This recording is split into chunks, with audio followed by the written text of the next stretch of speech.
Hi every one.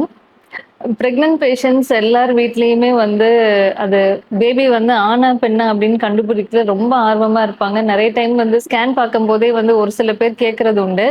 But இந்தியால PCPNDT rules படி டாக்டரும் சரி, பேஷண்ட்டும் சரி, டாக்டர் வந்து ஸ்கேன்ல அதை பத்தி பார்க்கவே கூடாது அப்படின்றத ரூல். பேஷண்ட்டும் அதை பத்தி கேட்கக்கூடாது. ஸோ இதுல ரெண்டுத்துல ஏதாவது ஒரு ரூல் மீறினோம் அப்படின்னா ரெண்டு பேத்துக்குமே வந்து ஆக்சுவலி லீகலி ஃபைன் போடுவாங்க கவர்மெண்ட்ல இருந்து. ஸோ இதுதான் ரூல்ஸ். பட் அதை தவிர நிறைய மிஸ்கன்செப்ஷன்ஸ் இருக்கு. ஃபார் எக்ஸாம்பிள், வயிறு வந்து மேலேயே இருக்கு அப்படின்னா அது பையன், இல்ல வயிறு கீழே இறங்கிடுச்சுன்னா அது பொண்ணு, இல்ல ஹார்ட் பீட் வந்து ஸ்கேன்ல நாங்க வந்து ஒரு வேல்யூ கொடுப்போம், அந்த வேல்யூ வச்சு பொண்ணா பையனான்னு சொல்றது. அதுக்கப்புறம் வந்து மதர் வந்து ஸ்கின் சேஞ்சஸ், அந்த நல்ல க்ளோ ஆகுறாங்க அப்படின்னா அது பையன், க்ளோ இல்லைன்னா அது பொண்ணு அப்படின்னு சொல்றதெல்லாம் கண்டிப்பா வந்து இதெல்லாம் வந்து மூட நம்பிக்கைகள் தான். ஸோ அந்த குழந்தை பொண்ணா இருக்கட்டும் பையனா இருக்கட்டும், நீங்க வந்து அதை வந்து ஹெல்த்தியா வரவேற்கணும். அதுதான் ரொம்ப முக்கியமானது. So you be prepared for the surprise which God is going to give you.